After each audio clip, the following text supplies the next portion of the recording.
I think this is a much-needed piece of legislation that certainly will be beneficial to the people I represent in my district, and I think across the state. We have many properties that have been abandoned that the banks are not properly maintaining, and I even believe are using the foreclosure process as a loophole to not actually to have the judgment of foreclosure on the sale. We're actually seeing them making the process be delayed so that way they don't have to take responsibility and maintain the property properly. Following Hurricane Sandy in my district, we've seen numerous properties that have been abandoned. Some of them are owned by the owner, some of them by the banks. In some cases, we're not able to locate who the owner is and get in contact with them to request that they maintain the property. So I believe that the provision in this legislation that would require a vacant and abandoned properties registry will be useful in helping us identify who the owners of those properties are and with adequate contact information to get in touch with them. Now, the city has been working with me in trying to resolve the issue of the abandoned homes that are related to Hurricane Sandy, and we're looking at doing an acquisition of those properties that can be then resold to developers to build a normal home there instead of the blights that are currently in those areas. But this wouldn't really address the abandoned homes that are in the process of foreclosure. And so I think that this bill is good in moving up the requirement that the banks start taking the responsibility to maintain that property when the foreclosure proceedings begin, and not just when there is a judgment of foreclosure and sale. And so I commend the sponsors, both Ms. Weinstein as well as Senator Klein. In this bill, I'm happy to work across the aisle and be a co-sponsor to support this bill. And I do urge my colleagues to support this. I think this is something that's important to remove the blights from our neighborhood. And certainly, if you drive around my district, if you drive around other parts of the state, you see that. So thank you so much. I hope everyone will support this legislation. I thank the sponsor for her efforts on this. Thank you, Ms. Maliotakis. Mr. Barkling. Thank you, Mr. Speaker. Would the sponsor yield? Will you yield, Ms. Weinstein? Yes. Ms. Weinstein yields. Thanks, Ms. Weinstein. I think you might have talked a little bit about it, but could you explain the penalty portion of this legislation and how that's administered? If the municipality or the Attorney General determines that the mortgagee is not maintaining not following the schedule set out in the legislation, not making the repairs, that can be a civil penalty of up to $1,000 imposed. If the municipality imposes that fine, that money is kept by the municipality. If the Attorney General imposes the fine, it goes into an abandoned property fund that the municipalities across the state can apply for grants from that fund. And who controls or makes the decisions of how this fund, the money is spent out of the fund for the Attorney General? If it's an Attorney General action, the Attorney General's office does. If it's the municipality collecting the money, the municipality keeps that money. And as I said, the municipalities will be able to apply for grants to help in enforcement of the abandoned and vacant properties through the Attorney General's fund. Quite frankly, we would hope that the threat of the fine would encourage and make sure that lenders were properly maintaining property versus having to impose fines. But it's completely up to the Attorney General to decide where that money goes from the applicants that might apply to his office to get. Yes, with review by the Controller's office. He reviews. How so?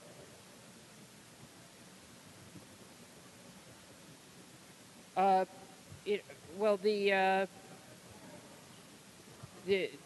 guess it's really the state controller, has near the very end of the bill, has the power to inspect, examine, audit fiscal affairs of any group of locality awarded enforcement assistance grant pursuing. That's for a locality, but I guess my point I'm getting at, there's really nothing in the bill that addresses the Attorney General can essentially say, I feel badly for Long Island.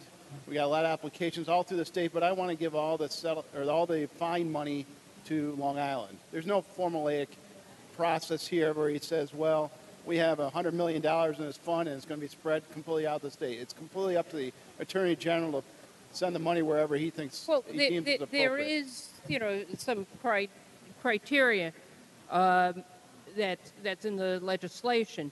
The Attorney General should consider the extent in which the presence of vacant and abandoned residential properties in the locality has negatively impacted those communities, the likely approval and that the application disbursement of the funds would have in addressing the problem, the availability of other sources of funding to pay for some of the enforcement code violations, whether there's been prior grants that the locality received and had applied for and received, and whether they were used accordingly in that process. So, while it's in somewhat it's discretionary, but there is criteria laid out to assist in the disbursement of the funds. Right. Those are things the Attorney General may consider when he's deciding or her deciding how to give out the funds, but those aren't requirements. I mean,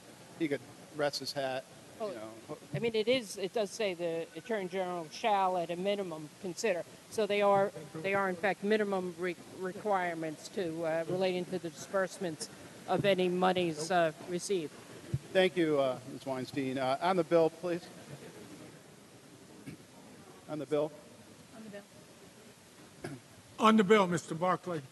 Thank you, Mr. Speaker. Although I find there's a lot of problems with the bill, one of the things that I think is particularly problematic is there isn't a lot in this bill that sets up parameters of how the Attorney General can use this money, the fine money that he collects. It's pretty substantial. It's $1,000 a day if they find that the banks are uncompliant with these requirements. So you can see that this fund potentially can get a lot of money in the fund. And really, it's going to be up to the Attorney General how he wants to spread out that money or give the money to the municipalities that are being affected by zombie homes and others. I think a much better process would be able to put some formulaic language in there that would require the Attorney General, at the very least, to spread it out throughout the state. So for this reason and many other reasons, Mr. Speaker, I would urge my colleagues to vote down on this bill. Mr. Goodell for round two. I'm just having second thoughts on that, Mr. Speaker, but I'm We won't inspired by your force you. confidence. Feel no pressure. Would Ms. Weinstein yield? Ms. Weinstein, will you yield? If it helps make up your mind, I could always refuse to yield. I'm happy to yield. Sponsor yields. Thank you, Ms. Weinstein. With regard to the Abandoned Property Neighborhood Relief Fund,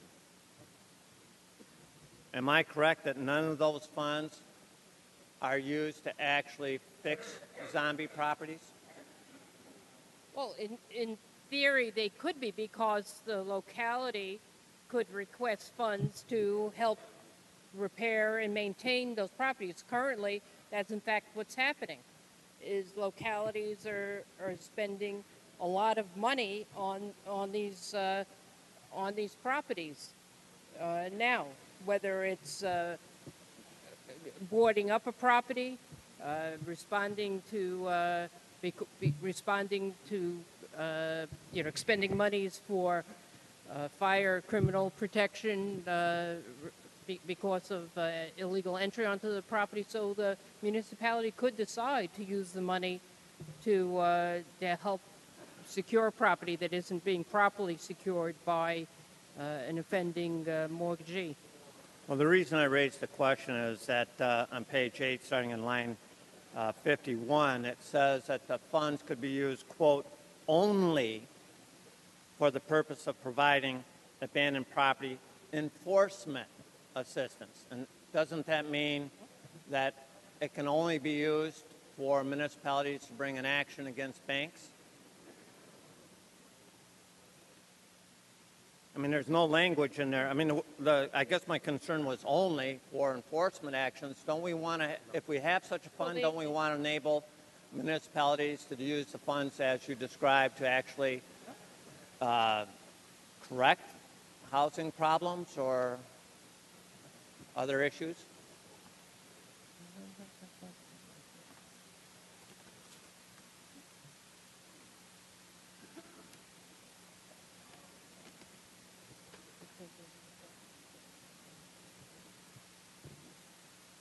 Right, they can do it directly, and I believe they could do it through the monies that they would collect themselves, not through the Attorney General's fund. You know, and I would actually hope that municipalities, where they could, would be the ones bringing the action, and that money would stay within the municipality, which could be used for various purposes, such as you would describe. Thank you, Ms. Weinstein, for that clarification on the bill. On the bill, Mr. Goodell. I think all of us are concerned about zombie properties. We all know what they are. They're abandoned properties that are dragging down the property values in the neighborhood. So it seems that the most effective solution is to reduce the number of properties that are being abandoned and act quickly to get those properties back with a family that loves and maintains the house. Get it quickly back on the tax roll. Our mission ought to be to get those abandoned properties occupied and improved and to be an asset to the neighborhood, not a detriment. The problem that we have is that this bill doesn't do that. This bill says that a house that's completely abandoned and everybody recognizes it's abandoned and nobody lives there. This bill says you got to go through a mandatory settlement conference, which is reported by the Department of Financial Services adds 271 days on average to the foreclosure process. Think about it. This bill says if you got a zombie property, you can't get it into a new ownership unless you go through a process that takes you 270 days to complete on average. That just doesn't make sense. If we want to get abandoned properties occupied, we want to expedite that process. Everyone agrees. The homeowner's left. There's nobody there. They're in default. They're not challenging the mortgage foreclosure. Let's wrap it up. Let's help the community. So while I share the concern that I think everybody in this room has about zombie properties, I want to support a bill that solves the problem and doesn't simply continue it while imposing huge costs on banks. And by the way, all those costs on that bank, it's going to be borne by the people who borrow money from the bank. It's going to be reflected in higher underwriting standards. It's going to mean a lot fewer loans to the working poor. It's going to be a lot higher interest rates to the working poor. It's going to have long-term ramifications. So how do we get here? We got here by slowing the process down. And the process now takes over 900 days. And guess what? When it's taken that long, no homeowner can come up with the money to bring the mortgage current. No homeowner can reinstate it. That's what we've done as a legislature. Let's undo it. Let's take a different approach. Let's solve the zombie why do you rise? Would Mr. Goodell just yield for a couple quick Will you questions? yield, Mr. Goodell? Absolutely, Mr. Kern. Mr. Goodell yields. You stated earlier in your statement that the buyer... Please, around the corners here, could you move those conversations? Mr. Goodell, you stated in your discussion earlier that the buyer has to act in good faith. In the state of New York, do the banks have to act in good faith? Well, the bank's obligations are all spelled out, and the answer is yes, they do. So the bank operates in good faith when they evaluate a mortgage. The bank acts in good faith when they lend money to people to buy a house. The bank acts in good faith when they try to collect what's due. Absolutely. So the bank is not an evil entity. A bank is out there to help people buy their house, and when they don't buy the house, the bank tries to collect the money that the people promised to pay back.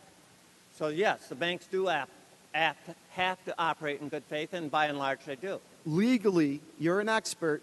I know you're an expert. Legally, do they have to act in good faith? Legally, strictly legally, do they have to act in good faith? Not by their actions of what they may or may not do. Legally, are they required in the state of New York to act in good faith? Well, Mr. Kearns, there's a number of activities that the banks do in which good faith and all the anti-discrimination laws and all that good stuff apply to. So banks are legally prohibited from redlining. They're legally prohibited from discriminating against people based on anything other than their income and assets. So, yeah, in general, the banks are obligated to act in good faith. Do you think if a bank begins the foreclosure process, they throw the person out of the house, don't tell the people that legally that they can stay in the home, and they pay the taxes for the next 5 years and keep the property held hostage, a zombie home, is that acting in good faith? Well, let's start with each item. First, the bank doesn't have authority to throw anyone out of a house. So a bank cannot bring an eviction action against the owner. So the bank does not and cannot and does not have the legal authority to throw anyone out. Second, when a bank pays the property taxes on behalf of the owner, I would say they're being a good corporate citizen, because otherwise the liability of the owner for unpaid taxes goes up. And I don't think we should criticize banks for making tax payments to our local municipalities and helping them with the tax collection. Now, how fast they foreclose is governed by our rules. And you are right, Mr. Kearns. If we allowed them to move faster, they would. And if we allowed them to move faster, they would foreclose quicker and get the properties back on the tax roll with a new owner as fast as possible. But no, I don't think there's anything in bad faith when a bank buys property insurance on behalf of the owner or pays the taxes that the owner should have been paying. So why do people leave? If the banks are so magnanimous, if they're such great corporate citizens, why do our poor people who are facing foreclosure, and many of these people, they're facing a health crisis, a loss of a job, why do they leave, Mr. Goodell? Well, first of all, of course, what we're talking about are people that have stopped paying the mortgage. Right. And I think the data shows that the vast majority of them, by the time the foreclosure process starts, are so far behind they'll never, ever catch up. And so for most people that I've had experience with, they're trying to start a new life, and so they walk from their financial obligation under the mortgage. They try to line up a new apartment, something they hope they can afford, and they move on. Sometimes they get a job offer in a different location. They are not able or willing to sell the house. I mean, there's a myriad of different issues. But typically it's because they're undergoing some sort of financial stress or change in job or change in occupation, and they walk. They just walk from their mortgage obligation. They walk from their house. They walk from everything. The reason why they walk is because they're told to walk. They're threatened to walk. The banks don't say, listen, you could stay here to the commencement of the foreclosure process. We'll let you stay here. No, what happens is they're threatened to leave. They're asked to leave. And many people, I've had situations where I've had single mothers or families where they have kids in school, and then during that process, they have to think about, okay, what is the next step?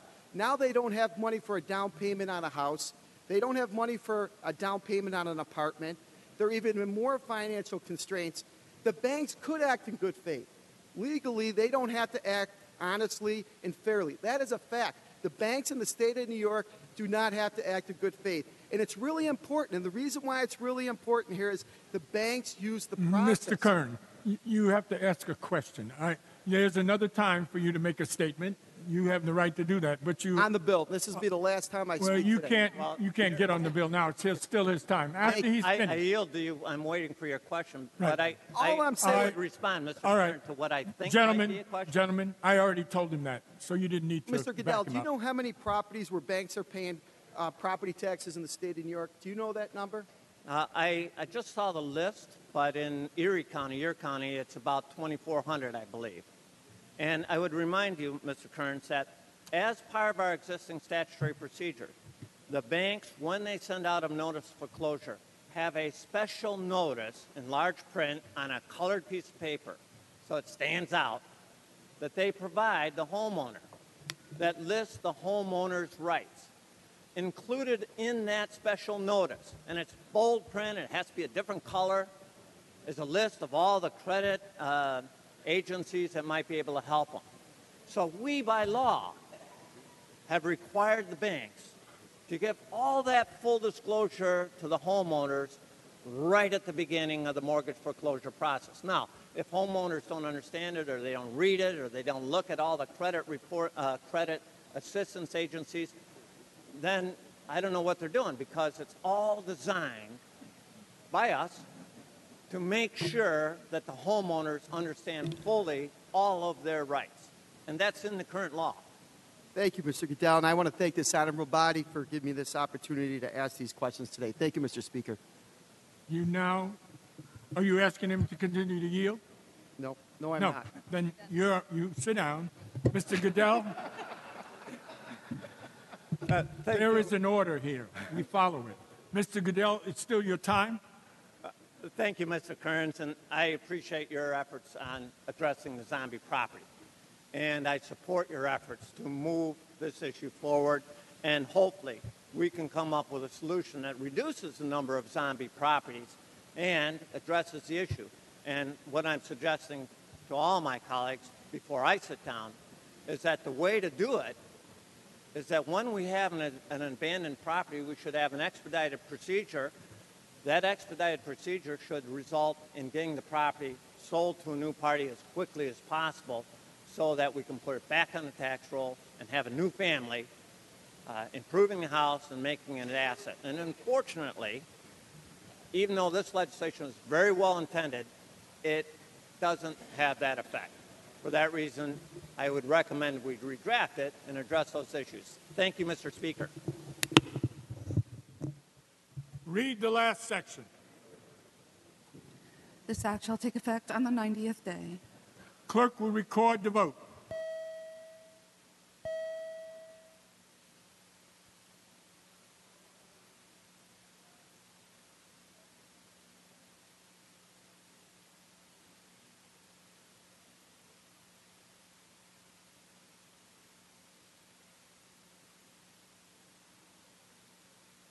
Mr. Goldfeder to explain his vote. Thank you, Mr. Speaker. While I appreciate some of the comments made by my colleagues, unfortunately, regardless of the expedited systems or processes that we may want to put in place, at the end of the day, the banks are utilizing every tool to delay to maximize how much money they could pull back out of that house. And in that slow process, so many of our families and our neighbors are having to deal with the adverse effects. So for many houses that were affected during Sandy, that were flooded, those houses have been abandoned for many, many reasons. But now they're moldy, they're infested with rats and with other vermin, and the banks are simply using every mechanism to stall to make sure that our communities are held down. So we're being re-victimized. We're victimized by Sandy, we're victimized by the insurance companies, and now we're being re-victimized by the banks, who are doing the best they can to maximize their profits on the backs of our communities. And quite frankly, it's unacceptable. We've got to do a better job of holding them accountable. I commend the sponsor and my colleagues, and will be voting in the affirmative. Mr. Goldfeder in the affirmative. Mr. Murray to explain his vote. Thank you, Mr. Speaker. To explain my vote, I first want to commend the sponsor for this bill, and commend the senator and the attorney general for this. The fact of the matter is, I've listened to the debate, and I hear all of the theories and all of the, this one should do that, and this one should do that, and the bank should have the opportunity, and this. But there's theory, and then there's reality. I've sat in the office with a village mayor who's trying and begging to get a bank on the phone to do the right thing, to take some responsibility, to fix it up, to protect the community. They can't even get through. You hear lip service, you hear promises, and quite frankly, I'm sick and tired of it. This may not be a perfect bill, but if it can hold somebody responsible and get some action for our residents, for our village elected officials, our local elected officials, to get a response, to get some action and get things done, it's time to hold the banks responsible. They've been turning their backs, and it's not fair to the residents. So I'm proud to stand up and fight for the residents here and vote in favor of this bill, and I encourage my colleagues to do the same. Mr. Murray in the affirmative. Ms. Peoples-Stokes. Thank you, Mr. Speaker, for the opportunity to explain my vote. I would like to commend the sponsor of this legislation and, quite frankly, support a lot of the conversation that's gone on this floor today on this issue. For many, many years, abandoned properties in Buffalo eventually became demolished properties and eventually became vacant land. And I really think that this approach to ask bankers who are foreclosing on people, whether people deserved it or not, they should have helped figure out a strategy to keep them in their home as opposed to putting them out. It's only fair for them to take care of the lawn and keep the property properly boarded up so that it isn't used for criminal activity. And so I think it's fair when homeowners have property that they allow to go into disrepair, municipalities are able to charge them based on the codes that they have. And so banks should be no different. If you have a property, you should be willing to maintain it, or either make sure someone lives in it that will maintain it. With that, Mr. Speaker, I withdraw my request and vote in the affirmative. People Stokes in the affirmative. Mr. DiPietro. Thank you, Mr. Speaker. As a former mayor, I dealt with these properties. I had the same issues that we have here today, and this is going back 10 years, and I think there's still some properties in my district and in my hometown that are still under duress and haven't been resolved. So I want to thank the sponsor, but also want to thank the Assemblyman from Buffalo for all his efforts. I'm looking forward to running that legislation, getting a bipartisan support, and I hope that when we get to that point, we'll have those bills with Senate sponsors, and we'll get the governor to act and make these come law so that we can actually really start digging into this. This is a big problem, and it's time to take care of it, and I'm excited that we actually are sitting here on the debate, most of us agreeing on it, and a number of people that I see here who are passionate about it and really want to get it to move. So with that, I'm glad that there's a big dialogue today and hope it goes forward and that we actually make this a law, a number of these bills a law, and we'll start actually showing up our communities. Thank you, Mr. Speaker. Thank you, Mr. DiPietro. In the affirmative. Are there any other votes? Announce the results. Ayes 91, noes 15. The bill is passed. Mr. Morelli.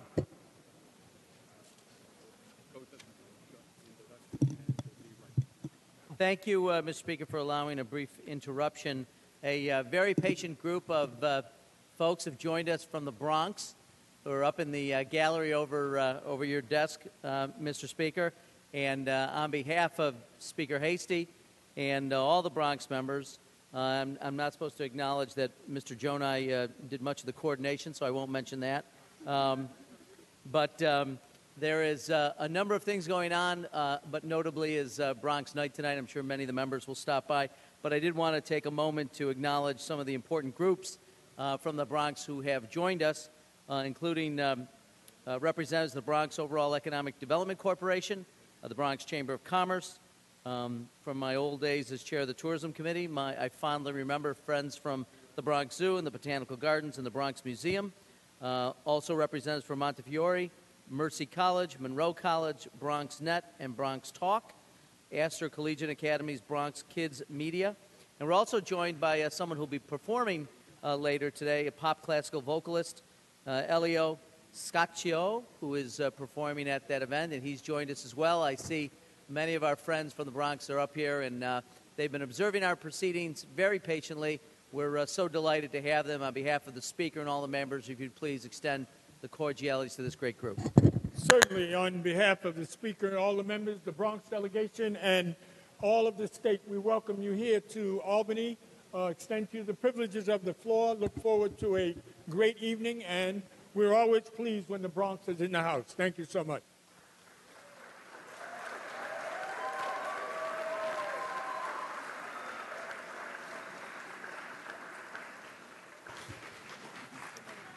Mr. Morelli.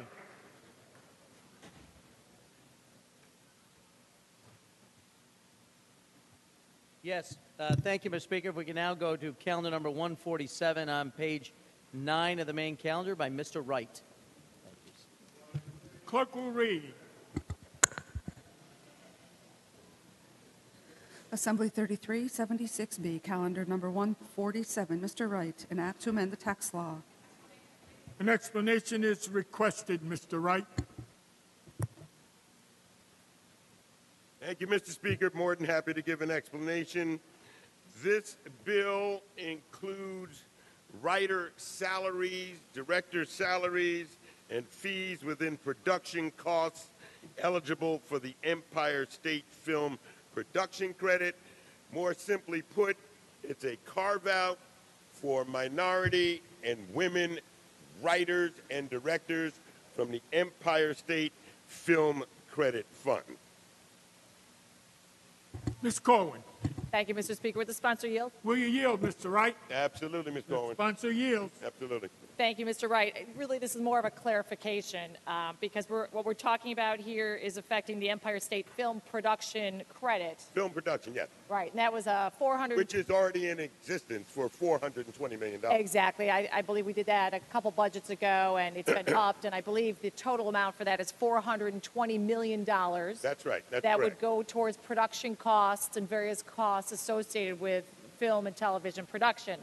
And my understanding of your bill here is that you're taking $5 million of the $420, of which can be applied towards the costs associated with writers and directors. Correct? A mere $5 million, so that we can create more diversity and bring New York back into the center of film production where it needs to be. Not only that, New York would be catching up, if you will, to Connecticut and Michigan and much of Canada, where a lot of the film production occurs up in Canada. Now, not only that, I think you have somewhere in the neighborhood of 122 writers that do film writing, television writing, only 24 of which live here in the state of New York.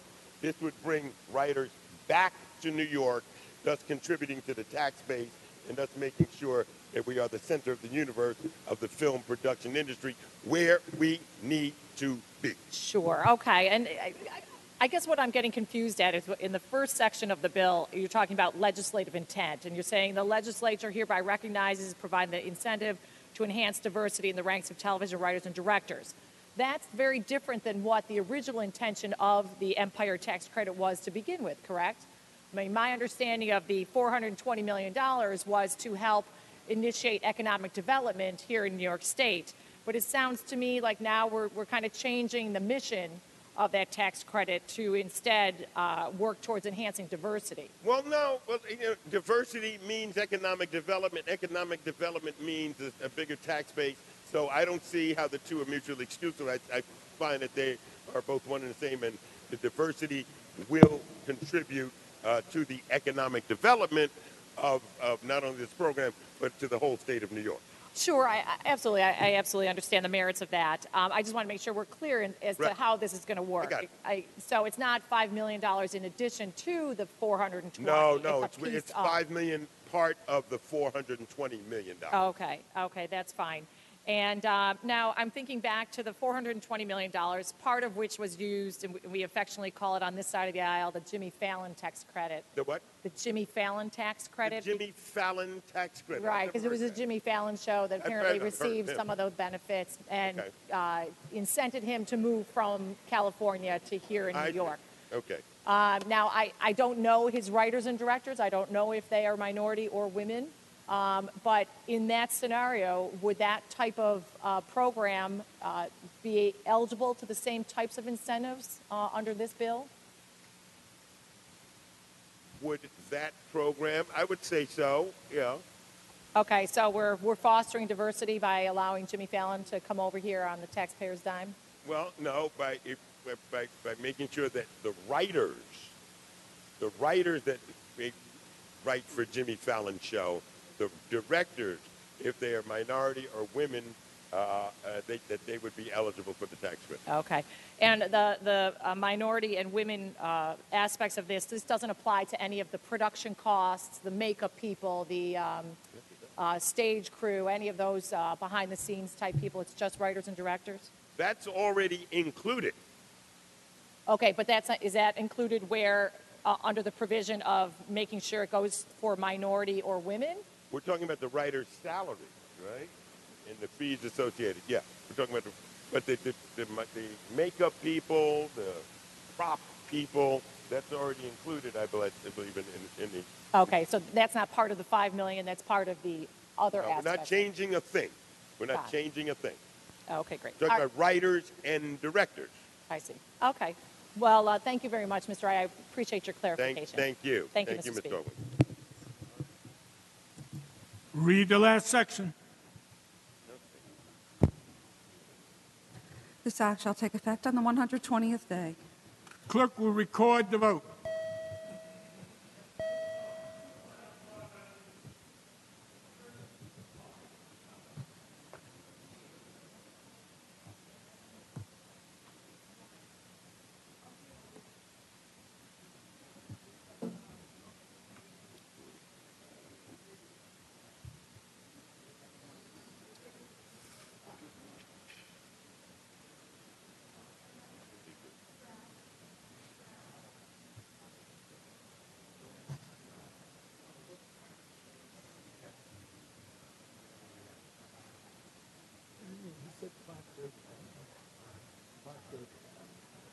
That's what they said, maybe. You gotta lie.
Anywhere in the conversation, you could say, I no longer yield.